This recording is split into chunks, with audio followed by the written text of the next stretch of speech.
천주교 국가교회 창시자 콘스탄틴과 어거스틴. 2017년 10월 31일은 정확히 500년 전 마르틴 루터가 비텐베르크 교회에 95개조 반박문을 붙이며 종교개혁이 일어난 계기가 된 날입니다. 무려 1000년 이상 유럽의 대다수 국가 국민들은 천주교회의 전체주의 시스템인 국가교회 밑에서 영혼의 자유를 누리지 못한 채 신음 속에 지내야 했습니다. 그런데 많은 분들이 이러한 천주교 전체주의 시스템을 누가 만들어 주었는지 잘 알지 못합니다. 단순히 교황들이 이런 것을 스스로 만든 것으로 이해하는 분들도 많습니다. 아닙니다. 이 국가교회 전체주의 체제는 교회가 하나님을 대신해서 이 세상을 통치하는 왕국이라는 가르침을 확고히 세우며 교황의 수의권을 공공연하게 인정하도록 만들어준 두 인물, 즉 콘스탄틴과 어거스틴에 의해 기초가 놓였습니다. 이 두 사람은 이런 공로를 인정받아 천주교회의 성인으로 추대되어 추앙을 받고 있습니다. 그런데 천주교회에서 개혁을 하기 위해 항거한 프로테스탄트들의 후예들이 이 두 사람을 기독교의 큰 위인 혹은 은인으로 오해하는 경우가 많습니다. 어찌 개신교인들이 천주교 성인들을 찬양해야 한단 말입니까? 역사는 결코 그렇게 말하지 않습니다. 이 두 사람은 천주교 전체주의 국가교회 시스템을 세운 사람들입니다. 이키백과 등 객관적인 세상 자료들이 이를 분명히 보여줍니다. 이 글은 이런 자료들을 분석하고 요약하여 개신교인들이 오해하고 있는 역사의 진실을 보여줍니다. 이 글을 통해 기독교의 뿌리는 천주교가 아니라 유대교이며 기독교의 부흥을 위해서는 콘스탄틴이나 어거스틴이 아니라 예수님과 사도 바울로 돌아가야만 함을 모든 개신교인들이 인지하면 좋겠습니다. 로마와 기독교. 이교도 국가인 로마가 세계를 통치하던 시대에 온 인류의 구원자 예수 그리스도께서 태어나시고 사람들과 함께 사시며 십자가에서 죽으시고 부활하셔서 승천하신 후 땅에 신약 교회를 세우셨습니다. 이 얼마나 영광스러운 시대입니까? 하나님께서 이 시대에 자신의 백성에게 얼마나 큰 복을 주셨는지 알기 원하면 사도행전을 읽기 바랍니다. 이때에 수많은 사람이 교회에 더하여졌으며 하나님께서는 자신의 말씀을 확증하시기 위해 큰 기적과 이적들을 많이 이루셨습니다. 성령님의 기름 부음을 받은 기독교는 초원의 불길처럼 전 세계를 휩쓸었습니다. 기독교는 산을 에워싸고 대양을 건너갔으며 왕들을 떨게 하고 폭군들을 두렵게 만들었습니다. 이렇게 초대 그리스도인들은 온 세계를 뒤집어 엎었습니다.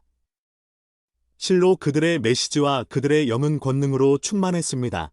사도행전 17장 6절. 그러나 여러 해가 가기 전에 몇몇 사람들은 성령님을 대신해서 하나님의 백성 위에 앉아 왕 노릇하기 시작했습니다.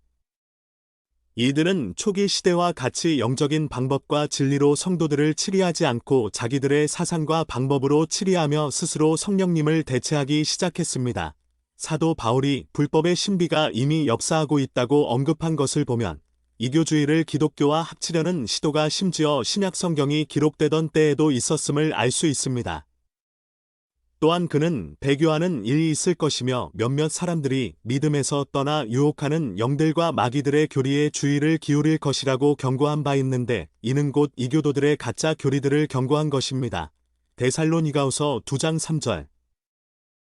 7절 디모데전서 4장 2절. 이제 기독교는 로마 제국에 파고들어온 여러 형태의 바빌론 미스터리 이교주의에 직면하게 되었습니다. 초대 그리스도인들은 바빌론 이교주의의 관습이나 믿음과 상관하는 것을 거부했으며 그 결과 많은 박해를 받게 되었습니다. 많은 그리스도인이 거짓되이 고소를 당하고 사자굴에 던져졌으며 화형대에서 죽임을 당했습니다.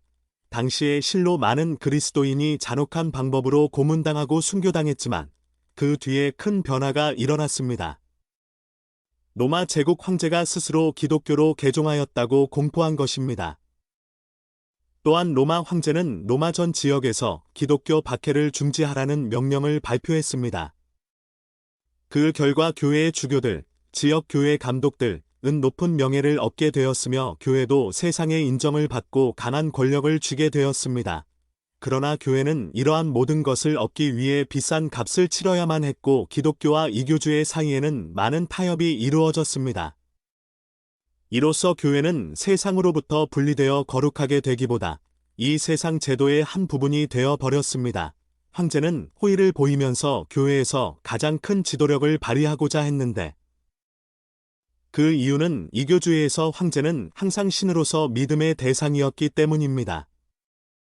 이 시점에서부터 이교주의가 도매금으로 혼합돼 기독교에 들어오게 되었으며, 특별히 이러한 현상은 로마에서 더 많이 일어나게 되었습니다. 콘스탄틴과 국가교회의 시작, 로마가 세계를 아우르는 제국이 되면서 도처에서 밀려드는 이교도들과 그들의 문화를 제대로 처리하는 것이 황제에게는 가장 중요한 일 중 하나가 되었습니다. 당시 이러한 정치적 상황으로 인해 어쩔 수 없이 이 일을 가장 교묘하게 이룬 사람이 바로 기독교를 공인한 것으로 알려진 콘스탄틴 황제, 콘스탄티누스 1세. 272에서 337년입니다. 그는 306에서 337년 재위한 중기 로마 황제로서 동방정교회는 그를 성인으로 추대해 성 콘스탄티누스라 부릅니다. 세속 역사가들의 증언에 따르면 그는 첫 번째 그리스도인 로마 군주로 알려져 있습니다. 그의 치세는 기독교 역사에서 중요한 전환점이 되었는데, 그는 313년 밀라노 칙령으로 기독교에 대한 관용을 선포하여 기독교에 대한 박해를 끝내고 사실상 기독교를 정식 종교로 공인했습니다.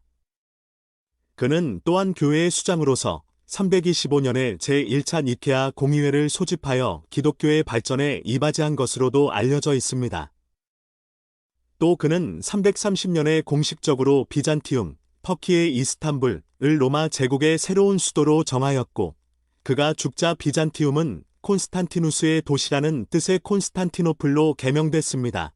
콘스탄틴의 기독교 공인 이후 타락한 국가교회는 이교도들의 풍습에 근거한 마리아 숭배, 성인 숭배, 각종 우상 숭배, 제사장 체계, 교황, 추기경, 교부, 연옥, 넌죄부 등 도저히 성경적으로 용납할 수 없는 가증한 것들을 강제로 교회에 부과하기 시작했습니다. 이에 그치지 않고 국가교회는 자기들의 범주 안에 거하려 하지 않는 자유교회를 이단으로 규정하여 참성도들을 화형이나 수장 등 각종 잔인한 방법으로 처형했습니다. 이단이란 말은 참으로 무서운 말입니다. 중세 암흑시대에는 국가교회인 천주교회에 의해 이단으로 정죄받으면 아무도 살아남을 수 없었습니다. 그래서 이런 국가교회에 예속된 인간은 태어나면서부터 죽을 때까지 오직 교회를 통해서만 하나님께 나갈 수 있고 그리스도의 대리자의 명령에 따라 살고 죽을 수밖에 없습니다. 어떤 이들은 이런 교회를 그리스도가 주인인 기독교, 크리스치애너티가 아니라 교회가 주인인 교회교 처처나이티라고 부릅니다.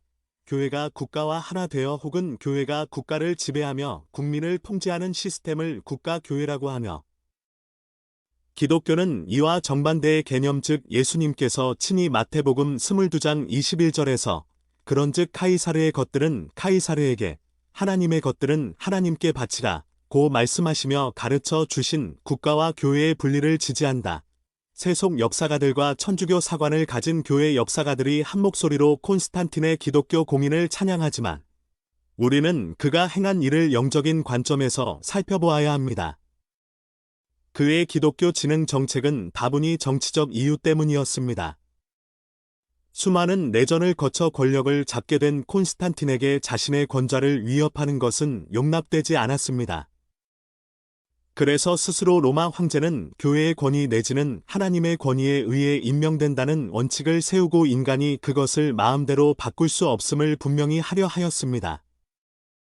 이로써 국가교회에서 황제는 그리스도의 대리자로서 국가와 교회의 수장이 되어 권위를 보장받게 되었습니다.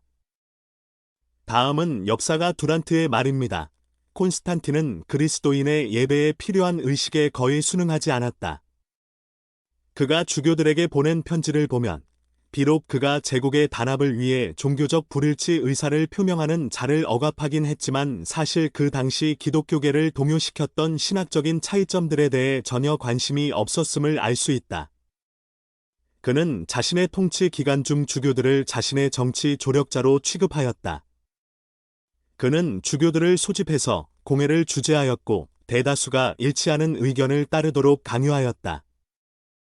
참된 신자라면 먼저 그리스도인이 되고 그 후에 정치가가 되어야 하는데 콘스탄틴의 경우는 그 반대였다.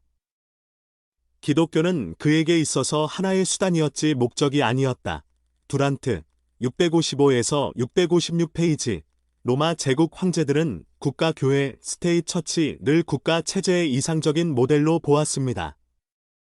반면에 교황들은 세상 군주들을 교황권 아래 두고 다스리는 교회 국가 처치 스테이트를 이상적인 모델로 보았습니다. 또한 그들은 하나님의 구원 계획을 위해 지상의 평화가 유지되어야만 하며 국가가 교회에 의존하는 것이 불가피하다 생각하고 오직 교회 국가만이 이를 실현할 수 있다고 보았습니다. 사실 국가 교회나 교회 국가는 신권 통치라는 측면에서 같다고 할 수 있습니다. 황제든 교황이든 국가의 수반이 되어 국민들의 자유를 박탈하고 혹독한 속박 속에 가두기 때문입니다. 어거스틴과 국가교회 콘스탄틴이 세운 국가와 교회의 일치는 결국 구약시대 신정정치, 시아크러시로 회귀하는 것이었습니다.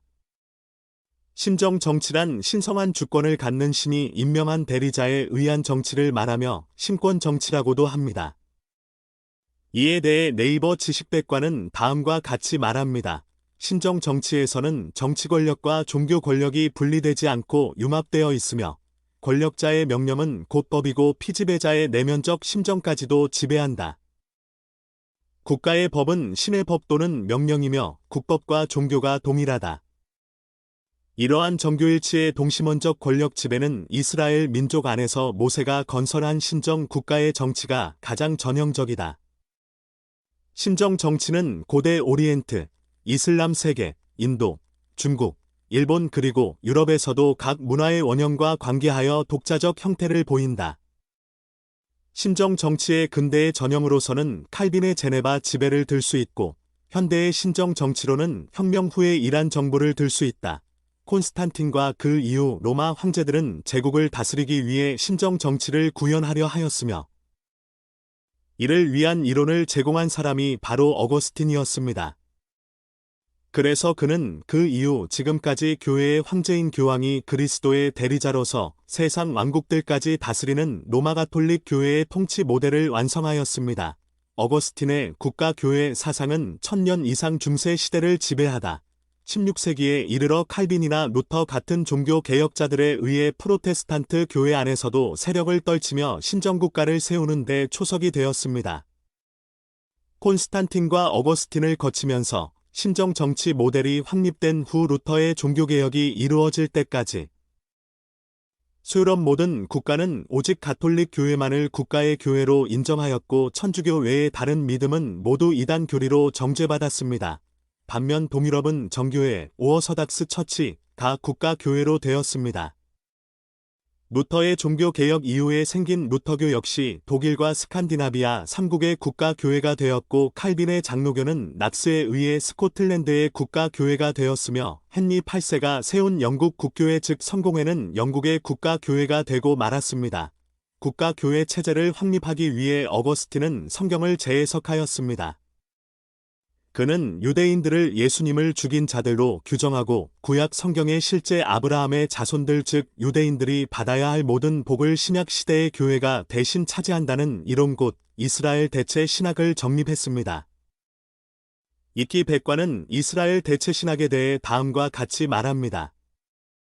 초기 교회 신학자들은 그리스도의 새 언약, 신약, 이 모세 언약 즉 옛 언약, 구약, 을 대체하고 기독교회가 하나님의 선민인 이스라엘 백성을 대체한 것으로 생각하였다.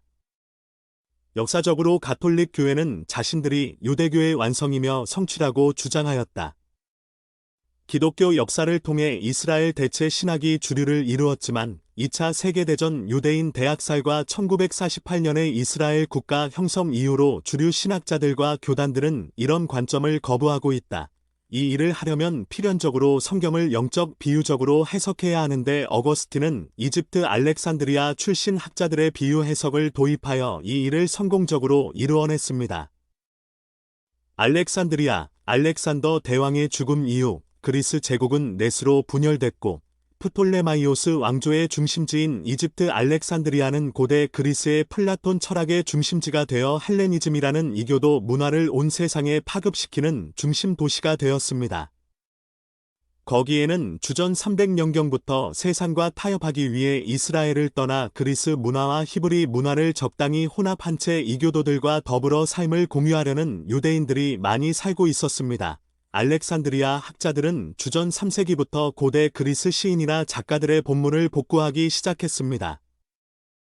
예수님 당시 살던 알렉산드리아 출신 유대인 철학자 필로는 플라톤의 철학과 구약 성경을 접목시킨 인물입니다. 초기 그리스도인들 중 어떤 이들은 필로의 철학을 신약 성경에 적용해 영지주의라는 이단을 만들었습니다. 알렉산드리아는 이러한 영지주의의 중심지였고, 그래서 바실리데스와 발렌티누스 등의 유명한 영지주의자가 다 알렉산드리아에서 나왔습니다.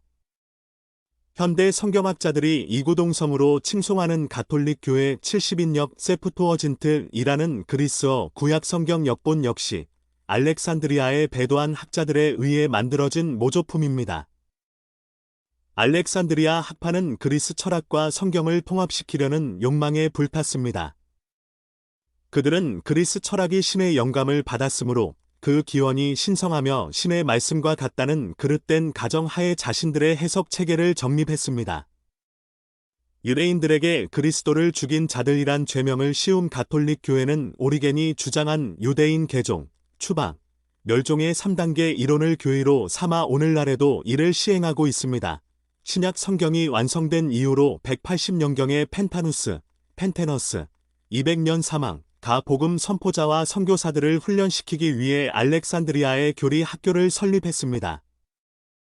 190년경의 알렉산드리아의 클레먼트 오브 엘리그젠드리어 150에서 215년가 이 학교를 인수했으며 결국 그는 알렉산드리아 학교의 창설자로 널리 인정받게 되었습니다. 클레멘트는 알렉산드리아 기독교 철학의 아버지로 알려져 있습니다. 그는 무엇보다도 철학이 기독교의 한혈하고 믿었으며 기독교의 가르침을 다른 것과 섞지 않고 순수하게 전하는 것보다는 이교도들의 철학으로 옷 입혀 전하기를 원한다고 분명하게 말했습니다. 알렉산드리아의 교리 학교는 성경을 해석하는 데 있어 추론적이고 철학적이며 비유적이었습니다.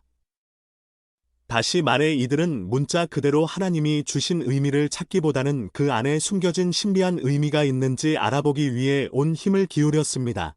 그 이후 오리겐, 아리젠, 185에서 254년이라는 배도한 인물이 나와 역시 성경을 영해하고 성경 본문을 바꾸는 작업을 시작하였습니다.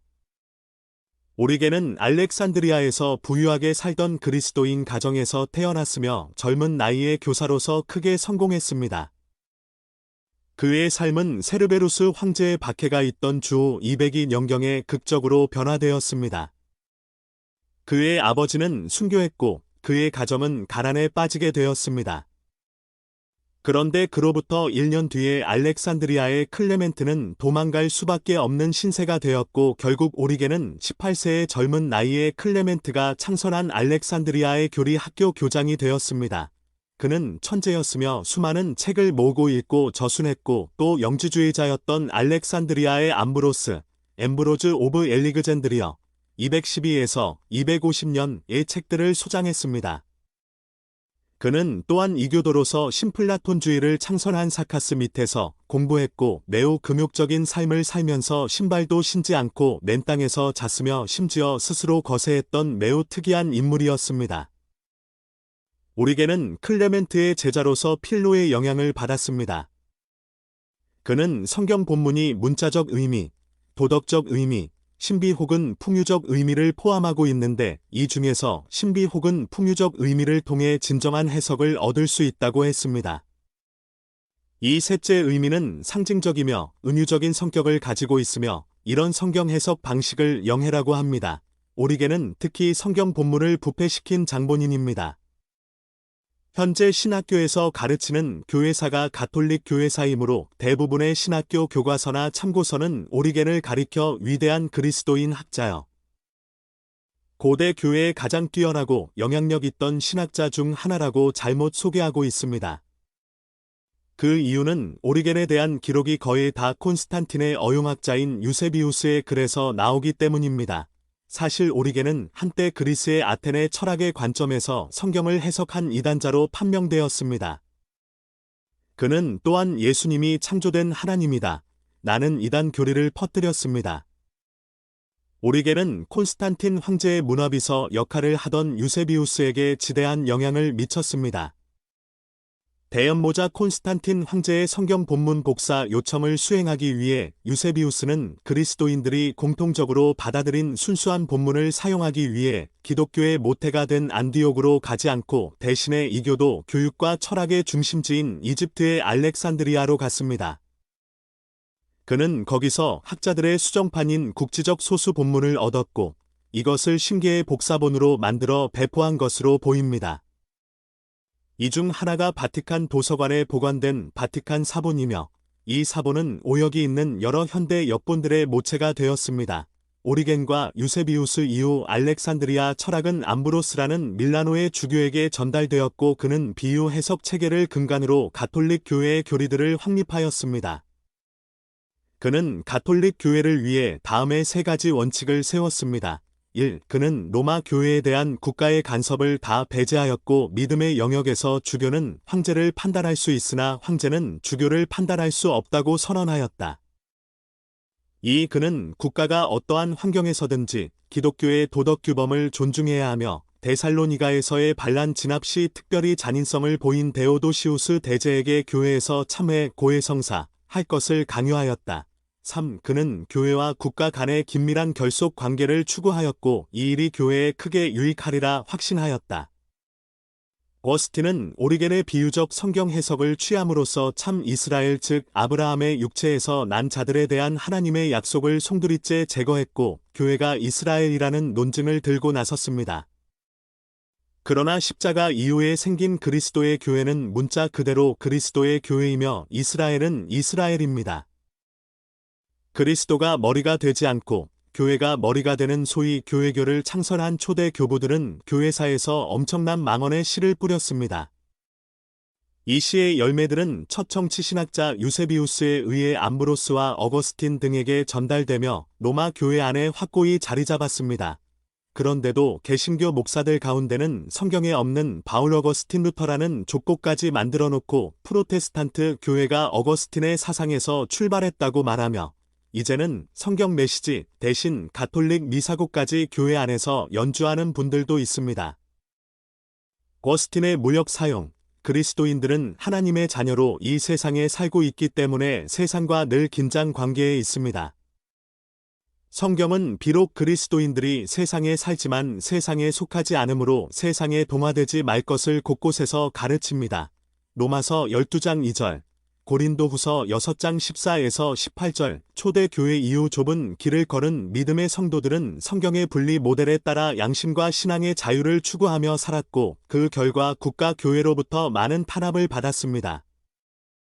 예루살렘 교회에서 시작된 예수 그리스도의 자유교회는 유대와 갈릴리와 사마리아로 퍼져나가 1세기 후반에는 그 당시에 온 세상에 퍼지게 되었습니다. 또 국가교회의 모진 박해에도 불구하고 성경을 짊어지고 도시를 떠나 산지와 계곡에서 유랑하며 꾸준히 순례의 행보를 이어갔습니다. 주후 2세기에는 처음으로 소아시아에서 몬타니스트들이 사도 교회의 순수성을 외치면서 믿는 성도만이 교회의 회원이 됨을 주장했습니다. 주후 3세기에는 전 로마 제국에서 노바티안들이 일어났습니다. 이들 역시 교회의 순수성을 외쳤습니다.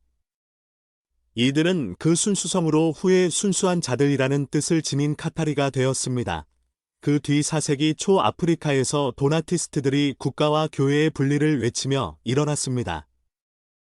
7세기경에는 타우루스 산지에서 폴리시안들이 초대 자유교회의 맥을 이으며 아르메니아 지역에서 선교하기 시작했는데 이들 역시 구원받은 성도들만의 침례와 그런 성도들만의 교회 회원권을 주장했습니다. 그 뒤 자유교회는 12세기경의 왈덴시스들로 이어지게 되었습니다. 이들은 알프스 계곡에서 바른 성경을 붙들고 오직 성경만이 최종 권위임을 외치면서 천주교회와 분리되기 시작했습니다. 동시에 불가리아와 보스니아에서는 보구밀이라는 이름의 자유교회가 천주교회로부터 이단으로 정죄받으면서 급속히 퍼지기 시작했습니다. 한편 프랑스 남부 지역에서는 폴리시안들의 뒤를 이은 알비겐시스들이 신약 성경의 가르침을 들고 나타나기 시작했습니다. 이들은 한결같이 성도들이 세상과 분리되어 거룩한 삶을 살아야 함을 강조하였습니다. 그러나 어거스틴은 죄로 말미암아 인간의 본성이 부패하였고 그 부패한 본성이 왜곡된 문화를 산출하였으며 왜곡된 문화가 다시 인간의 본성을 더욱 썩게 하지만 하나님의 은혜로 그리스도의 십자가에서 죽으심과 부활에 의해 죄가 용서되고 사탄의 지배를 받던 세상이 새로운 창조물로 갱신됨으로써 창조 세계가 변화된다고 생각하였습니다. 다시 말해 어거스틴은 후천년주의자들의 주장처럼 그리스도의 대리자인 교황의 통치를 받으며 사람들이 변화되어 이 땅의 유토피아를 이룰 수 있다고 믿었습니다. 따라서 그의 이론에 의하면 교회 혹은 그리스도인들은 죄로 말미암아 세상에 생긴 대립, 갈등, 타락, 착취, 전쟁 등 각종 무질서를 바로 세우고 어그러진 문화를 바로 세우는 일을 해야 합니다. 이것이 바로 보통 현대 개신교회들이 이야기하는 그리스도인들의 문화 정복 이론입니다. 어거스틴의 이론은 그의 저서에 잘 나타나는데 그가 이 작품을 쓴 목적은 이교도들이 로마 제국의 쇠퇴에 대한 책임을 기독교인들에게 돌리는 것을 반박하기 위함이었습니다. 어거스틴 당시에는 로마 제국의 문화가 서서히 붕괴되고 있었습니다. 어거스틴은 이교 문화를 기독교 문화로 변혁시키고자 했습니다. 그는 이교의 덕이 기독교의 사랑으로 변화되고 하나님을 떠난 부패한 인간의 악한 본성에서 나온 왜곡된 문화가 하나님의 사랑으로 충만하게 될 때 변혁되고 갱신된다고 믿었습니다. 문화 변혁에 있어서 어거스틴의 목표는 모든 사람의 생각을 사로잡아 그리스도에게 복종시키는 것이었습니다. 왜냐하면 그리스도 안에서 변화된 인격이 문화 자체를 변혁시키기 때문입니다. 이를 위해 그는 심지어 국가나 교회가 무력을 사용해서라도 불신자들을 변화시켜야 한다고 생각하였고 바로 이것이 중세 천주교 통치의 근간이 되었습니다. 여러 종교 개혁자들 역시 어거스틴의 이런 사상을 그대로 받아들여 복음이 인간의 모든 삶의 영역에 스며들어 세상을 변화시킴으로써 삶의 한복판에서 하나님의 영광이 드러나야 한다고 믿었고 이를 위해 무력을 사용하는 것을 마다하지 않았습니다. 이것이 바로 여러 종교 개혁자들이 기독교라는 이름으로 무력을 써서라도 신정 정치를 이 땅에 구현하려 한 이유입니다. 어거스틴은 종교 강압을 교육의 한방편으로 보았고 치명적인 결과가 닥치기 전에 그들을 오류로부터 건져내는 것이 필요하다고 생각했습니다. 그래서 그는 방황하고 있는 아들들을 참된 순종으로 인도하기 위해 어머니로서의 교회는 세속 권력의 도움을 빌려도 된다고 보았습니다. 다시 말해 그는 목적이 정당하고 선할 경우 교회가 물리적, 군사적 방법을 사용하여 심지어 사람들을 죽여도 된다고 생각하였고 직접 이를 시행하였습니다. 즉 그는 교회가 이단이라고 생각하는 자들을 교회로 불러들이기 위해 치료적인 처벌이 때로는 필요하다고 가르쳤습니다. 무력을 사용해서라도 가톨릭 교회에 대항하는 자들을 강제적으로 회심시켜야 한다는 어거스틴의 주장은 중세 천주교회의 십자군 원정과 종교 재판의 이론적 근거가 되었습니다. 결론적으로 도나티스트들과의 논쟁에서 나타난 그의 성경 해석은 중세 천주교회와 그 이후 개혁자들의 개신교회에 지대한 영향을 미쳤습니다. 파랑 F.W. 퍼라어 1831에서 1903년는 어거스틴에 대해 다음과 같이 말합니다. 어거스틴은 처음으로 성경을 짜맞추어 이스라엘이 교회라는 해석을 이끌어 낸 사람들 중 하나다. 그러나 그의 성경 해석 체계에는 두드러지게 나타나는 결점이 있다. 그는 교회 즉 가톨릭 교회의 정설에 따라 성경을 해석해야만 하며 어떠한 성구도 다른 어느 것에 따라 해석해서는 안 된다는 원칙을 정한 사람이다. 그런데 이 원칙이란 교회의 권위가 성경의 권위보다 더 우월하다는 것이었다. 그래서 어거스틴은 다음과 같이 말했습니다. 교회의 권위가 나로 하여금 복음을 향하게 하지 않았다면 나는 복음을 믿지 못했을 것이다. 나는 가톨릭 교회의 권위가 지지해 주고 있는 성경에 대해 그리고 그것을 통해 제시된 구원의 길에 대해 의심하지 않는다. 교회는 오류가 없으며 구원은 오직 교회에만 맡겨져 있고 따라서 교회에 속해 있는 것을 통해서만 구원을 얻을 수 있다. 거스틴은 예수 그리스도를 오류투성이인 교회로 대체함으로써 철저하게 교회교를 세웠고 하나님의 말씀을 교회의 책으로 만들어 버렸습니다. 그에게는 교회 자체가 진리의 표준이었고 따라서 교회가 복종해야만 하는 어떤 권위나 교회를 판단하는 교회 이상의 권위가 존재하지 않게 되었습니다. 우리가 확실히 알아야 할 것은 성경은 교회의 책 즉 교회가 좌지우지할 수 있는 책이 아니라는 사실입니다.